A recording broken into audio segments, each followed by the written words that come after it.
History Explored podcast. I'm one of your hosts, Kinzie.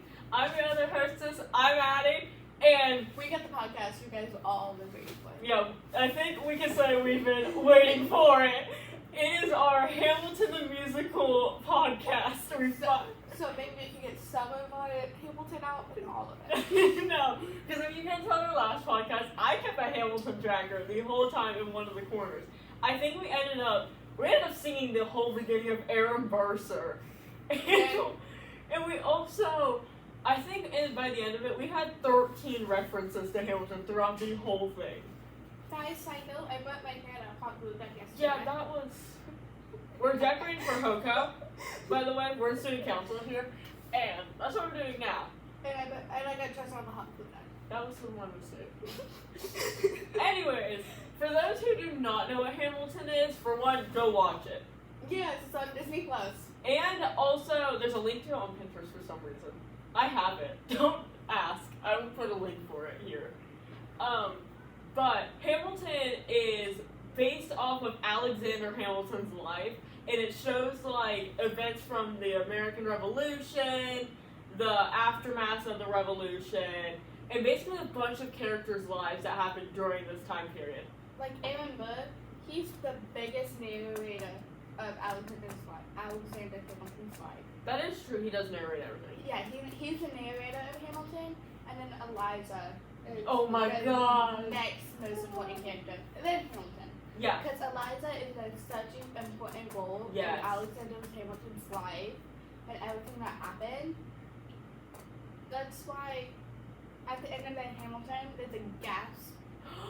And that is just, she's like, I don't know who's going to tell my story, and then realizes like they're telling her story. That's why she gasps at the end. That is true. So that was like a quick overview of Hamilton. Okay, so obviously our key main characters are Alexander Hamilton. He's an immigrant from the Caribbean. My property is a property. Stop, John. So Aaron Burr is the narrator and antagonist, and he's the one that ends up killing Alexander Hamilton. If you haven't went through 8th grade, if you don't remember from 8th grade, American history, yes, he was. Miguel, I'm sure you know all of this, and we're so happy to see this. Our final lovely. And then we got Eliza Schuyler Hamilton. Her real name's Elizabeth? Yeah, it's weird. Her actually is Elizabeth Schuyler. She introduces herself as Elizabeth Schuyler in not Satisfied. It is in Satisfied and Helpless. Because those are the two songs. Well, I went forward. I went backwards. She's basically, what she represents throughout this whole song is love, forgiveness, and legacy. Forgiveness. Can you imagine? Why are we like... This is the whole podcast, guys. Welcome to it. Here's a mess. It's okay. It's like, she represents love, how she loves Hamilton no matter what. And her sisters. Oh my gosh. The sibling love I wish I had. Did you know the exact same day she went to Peggy's funeral is the exact same day Philip died? Because she was Why are we talking about the sad part? She already was wearing black to his death because she went to Peggy's funeral. Peggy died from the freaking common cold. How weak was her immune system? I'm so sorry, but... And then also, Eliza did not go to Hamilton's funeral. No, she didn't. She did too much remorse. It's like she was grieving so bad and she couldn't go out to public. But she finally picked up her stuff and started working on tons of projects. Like she opened up this orphanage. She made friends from Washington D.C. This is just the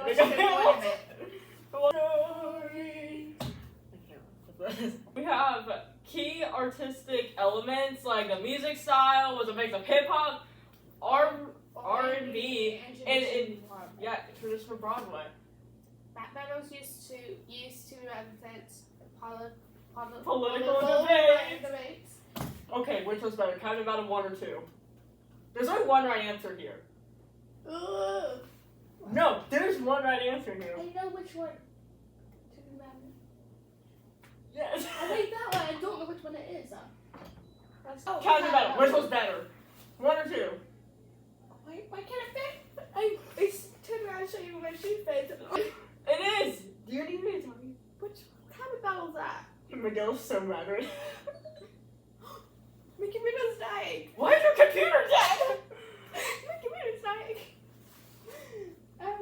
Which one is that? It's kind of battle 1!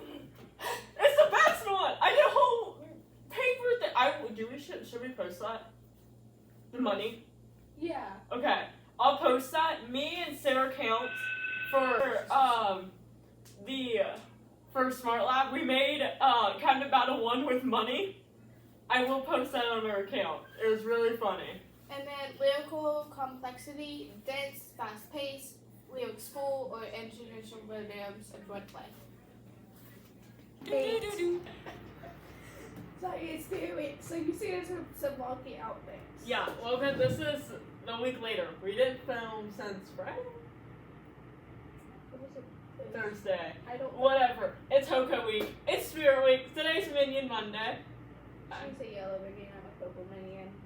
We'll order a batch, but Chris thinks that when it comes in time. Yeah. To our podcast, our Hamilton podcast, the one that we've been excited for. We actually liked where we left off, so we're not guessing. Yeah, we're not guessing this time. We marked it. So our next topic we left off, we finished that topic, so we're on the next one. And this one's about the major themes. Legacy. Who lives, who dies, and who tells your story. Legacy. What is a legacy? That's like all our podcasts last time. It's like that phrase that's repeated throughout Hamilton. Ambition and the American dream is Hamilton's rise up from poverty to power. Rise up, when you look on your knees and you rise up. You know, sister, she's gonna rise up. When I think these colonies gonna rise up.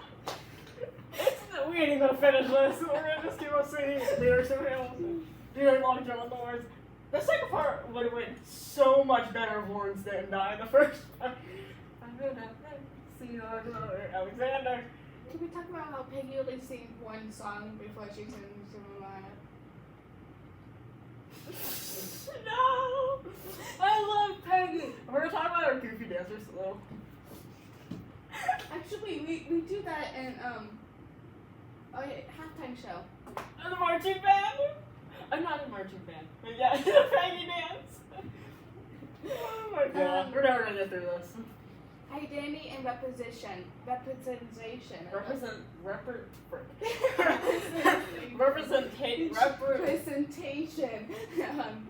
English is great. That's not really Spanish. Yeah, it's already Spanish class. That's why it's better than my English grade. Immigrants experience and diverse casting. Oh, that is true. I love that. It's like, yeah, they cast everything. I know somebody from somebody who was plays Eliza. I think it's either, right, I don't know if it's right now or was last class is Chinese or Japanese. That's really cool. Love that. History memory, rewriting how we understand and teach history.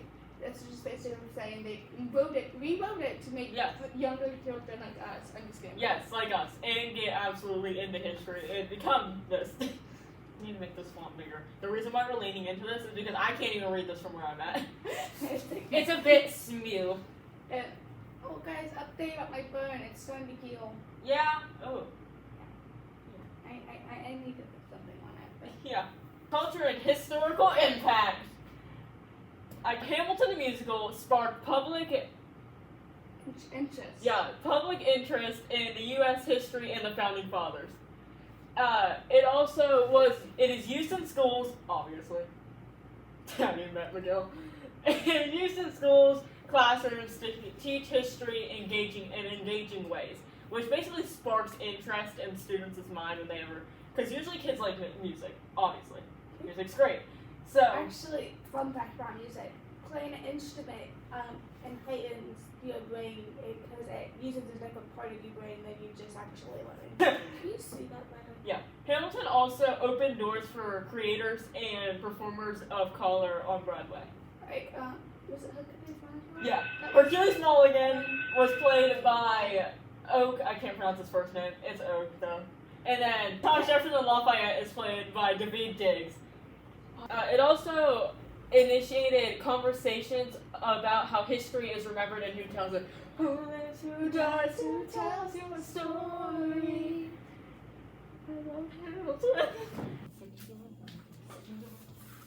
Oh, no. Part 3? Yeah, think part 3. Part 3.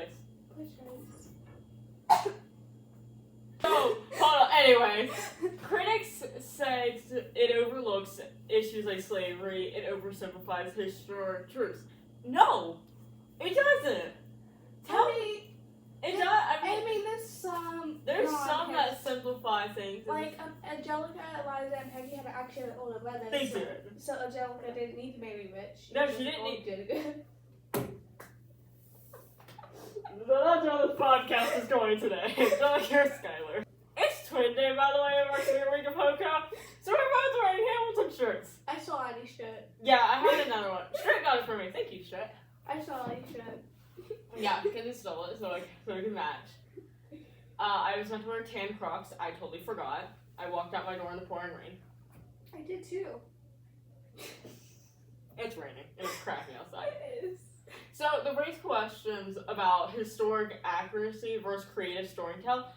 It did have some accurate sayings, like obviously the Battle of Yorktown, all those stuff, like the battles, the people that were there. But there's also some like creativeness to it. Actually, whenever a verse says that Martha Washington named her feral tomcat after Hamilton, that's not true. I know. 1780, a winter's ball, and the Skylar sisters are the envy of all, yo. If you can marry a sister, your rich son. Is it a question of if where or which one? Oh, my hair update. It's peeling. It's burning? It's peeling. It's crusty. Yeah. So if you see me picking up my hair, I'm picking out skin. Yeah. Now, why Lynn was inspired. He was inspired by a lot of people, I feel like. I just kind of like messed the whole thing up. No, you're good. Give me a minute. He's inspired by biography. He read Alexander Hamilton's life by historian Ron Cherwin while on vacation and was struck by how dramatic and modern Hamilton's life felt. And he just kind of like took it with him and was like, yeah, I want to make a musical about this. So whenever he saw Hamilton as hip-hop figure, Miranda felt that Hamilton's rise from poverty to power, his gift of words, and his ambition paralyzed the lives of many hip-hop artists. Like, kind of, I mean, could you get it? Like, the hip-hop with, like, the rapping, like, the exotic. Early 2000s. Yeah. That is exactly what that is. Yeah, he wanted to tell an immigrant story. As a child of Puerto Rican immigrants, Miranda was drawn to Hamilton's identity as an immigrant who shaped a nation. He did.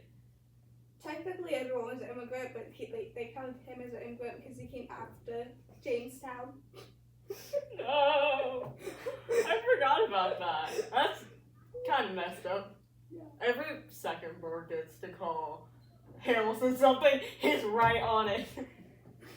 He's like, oh, Hamilton's here? I got this. I'm like, no. And Thomas Jefferson. Speaking of Jefferson, my mom and me were looking at costumes last night, and she was like, is that a Jefferson outfit? And I was like, you want to go to James Madison and Jefferson? Sure. I told my mom, Kinzie could be Madison, and she was like, why Madison? And I was like, because she coughs all the time. And my mom's like, I don't think Kinzie appreciates that, Addy. And I'm like, probably not, but it's alright. No, it's just like a baby. The teachers are dressed like teens. And Yeah. We all love it here. I'm very hot in this, so it's very comfy. This is my newborn stuffed animal I got when I left the hospital, so. The sticker still trying 22. It rattles very loudly. So just Mine let me has a bear outfit on because it's supposed to be a chicken. And I'm a duck. Or a duck. I don't know which one. Quack, quack. And I got annoyed of it, so I put an outfit on it. So, anyways, this is one of my ballerina cuffs. Oh my god, that's a shirt. So this has nothing to do with our podcast, obviously, but we're still talking about Hamilton. Hamilton. Alright, you had to snatch your weights. Yes. So, for this part, we left off on, we just started the original Broadway cast, which obviously Lin-Manuel Miranda was Alexander Hamilton. His main songs are just all of them. Well, most of them. Yeah. Like, not like Helpless and Satisfied. No, in Burn. He's mentioned in it, but he isn't in it. Leslie Odom Jr. as Aaron Burr. And he was actually the last person cast. He was! And that's insane! Yeah, did you also know he also was really, he did want to say, and I shot him at the very beginning. He was so uncomfortable saying it because he thought it just sounded stupid. But when it came for the first show, he realized how important it was. Yes. He also won a Tony Award for the Best Actor in a Musical, and he deserved that. Oh my gosh, we're going to talk about Wait For It. Wait for it. I'm playing like I can control. It's a podcast is us singing. So his main songs are Wait For It, The Room Where It Happens, Dear Theodore. Well, I feel like it's kind of 50-50 both. I know, but he starts it off, so yeah. Obviously Aaron Burr. Yeah.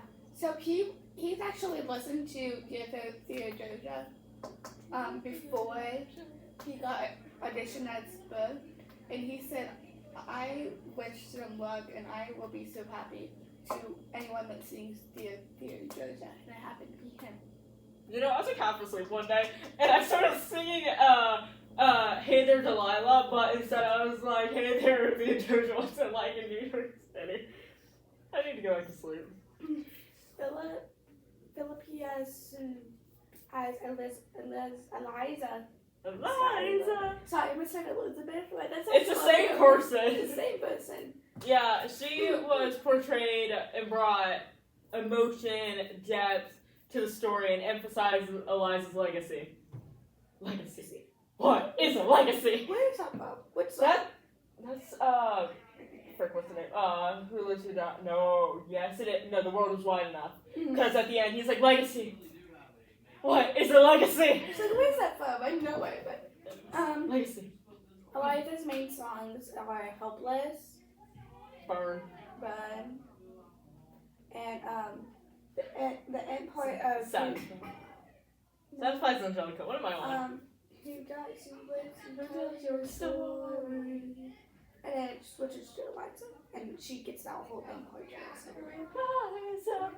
I'm just gonna shake my head all day now. Then we have David Diggs as Marquis de Lafayette and Thomas Jefferson, my husband. Get out. Known for his rapid-fire delivery, it won a Tony Award for the Best Featured Actor. He deserved that. He got 2 holes. Why am I to see you speaking really fast? Lafayette. I'm taking this house by the way, so you can read because let's say it's Lafayette. No, it's up to the make a jump in. Excuse the interruption. We have a group of students going to Shawnee State today. A couple of the students signed up. You do not have your emergency medical forms completed, so you will not be called down. I'm taking this house by the way, so you can read because let's say it's Lafayette. And there was something to make a jump in. I'm escaping. Yeah, recommendation, I'm escaping. I'm invasion. I'm Lafayette. I got pressure more fun. Lafayette. I come back with more guns. Sean Davis, Aubrey It's all about our shifts. What we do with Rochambeau, consolidate their gifts. We can end this war. Yorktown, cut them off at sea. But for this to succeed, they someone else we need. I know Hamilton. Anyways, after intermission. Renee Elise Goldsberry as Angelica Schuyler. She won a Tony for the Best Featured Actress for her powerful performance. Obviously satisfied. So obviously satisfied. Satisfied is her main song. Yeah, satisfied is definitely the main song. Do we wanna? Okay, we just skipped all of David's songs. Do we wanna say those real quick? Yeah. Okay, so David obviously had holy crap. We had Guns and Chips, I say Cabinet Battles for sure. all of them. Yeah, Washington on Your Side, the Reynolds pamphlet, him dancing on the table. Never gonna be president now, never gonna be president now. That's one less thing to worry about. That's one less thing to worry about.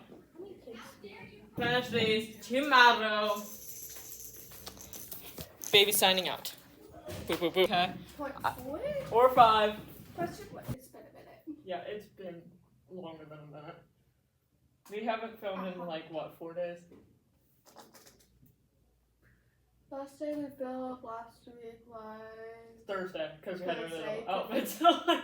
because we had crazy outfits on and we didn't do Friday. Because we had student council on Hoko. We had Hoko. We did. We're still tired from Hoko. Who we left off? I don't know. Here comes the general, ladies and gentlemen. Here comes the general. The moment of Alfred. Off on Christopher Jackson, who plays George Washington. He brought He brought Gravis to the role of America's first president and the Continental Congress general. Fun fact, when he was 14, Yeah.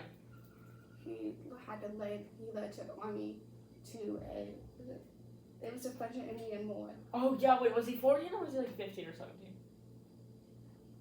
I was younger than you are now. Sir, when I had my first command, I left my men from slaughter.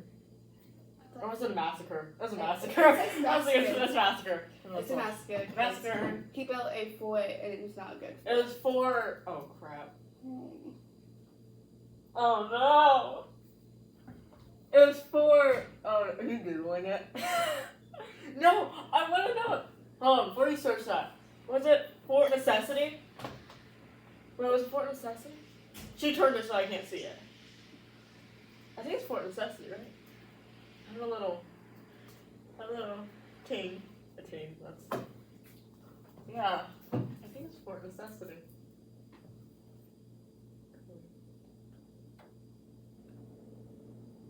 Fort Necessity. Yes! Oh gosh, what did you read? Necessity. Did not build a fort. He was 22. What? He was 22, but I thought you were way younger than that. Because he's telling Hamilton I was younger than you are now. Hamilton's 19 and he's saying that. He's younger than that. I don't know what AI is all about. He's younger than that. Yeah, I get it. Command. So his obvious main songs is One Last Time, History Has Its Eyes on You, Washington on Your Side, kind of. Kind of, not really. I feel that's more towards Alexander. That's more Thomas Jefferson and them. But that's directed towards Alexander. That is very true. It is everything else. He's the main dude. Trying to think. I feel stupid. What other songs do we have? Oh, duh. That right-hand man. Duh. Here comes the general. Ladies and gentlemen, here comes the general. Remember you were waiting for. Here comes the general. Have you seen the first one of those, the original, when Lynn wrote it for the first time? It is the best thing ever. If you haven't seen it either, go to YouTube. It's the best thing ever. It's a drawing that... Anthony Ramos as John Lawrence and Philip Hamilton. Okay, this man got 2 roles and they both died. One was his Hamilton's friend and the other was his son. Mm-hmm. The fact you're laughing is terrible. Because it's funny, like a grown man. He plays a 9-year-old. That's a 9-year-old. Daddy, look. Baby, Philip. I am a poet. I wrote this poem just to show it. And I just turned 9. You can write rhymes, but you can't write mine. What? I can't. What? A 9-year-old. He played, yeah. His important songs. Obviously, Take a Break is one of Philip's because that's the part we just sung. Yeah. The 10 Dual Commandments. madness. There's a lot. Why can't I think of it? The Battle of Yorktown. The story of tonight. Now tell the story of tonight. No. Yeah, no. Yeah, it is. And there's also the reprise version. Yeah, it's like that's what I'm thinking of. Well, I heard you got a special someone on the side for. Is that so? What are you trying to hide for? I should go. No, these guys should go. What? She's next, so I'm gonna go from there. Okay. Jasmine C.F. Jones as Peggy and Mariah Reynolds played both the youngest Skylar sister in Hamilton's basically affair. Basically. Yeah. So she obviously starred in Say No to This. This is what I was about to say. Could you imagine if Say No to This was called Helpless Reprise? I did not imagine. Can you imagine? Oh my gosh. Can we talk about this is what I've been saying. If he would have gotten with Angelica, he probably would have cheated before he did on Eliza. That is real. He probably would have cheated on Angelica with Eliza. Because he never really pursued anything with him. No? The only thing he did was like Dear Angelica. And a couple letters, but that's it. Comma after dearest here. This man needs to get off. Gosh dang it. Then we have, obviously, Jonathan Groff as King George III, provided comic relief in contrast to his traditional musical style. Are we going to talk about the King? Okay, so obviously, the King's main songs are, gosh dang, I don't know the lyrics, I don't know the names of them. What are they? Shoot. I'm drawing a blank. Oh no. No, wait, hold on, do not search that yet. Hold on, I got this. It's like guessing game with Addy. Okay, there's, what comes next? There is, hold on, I know the first one, give me a minute. No, I know the lyrics. Oh no. I know him. That can't be. That's, wait. Little boy that. No, wait. John Adams. I know him. That can't be. That's that little guy who spoke to me all the years ago. What was it? 85. That poor man, they're gonna eat him alive. Shoot rise. Everybody saw. Next to Washington, they all look small. All alone. Watch them run. They will tear each other into pieces. We can't say the rest of the line. That's the end of our podcast. Thank you so much for watching. And as always, I'm Addy. Kinzie. And remember, stay historical.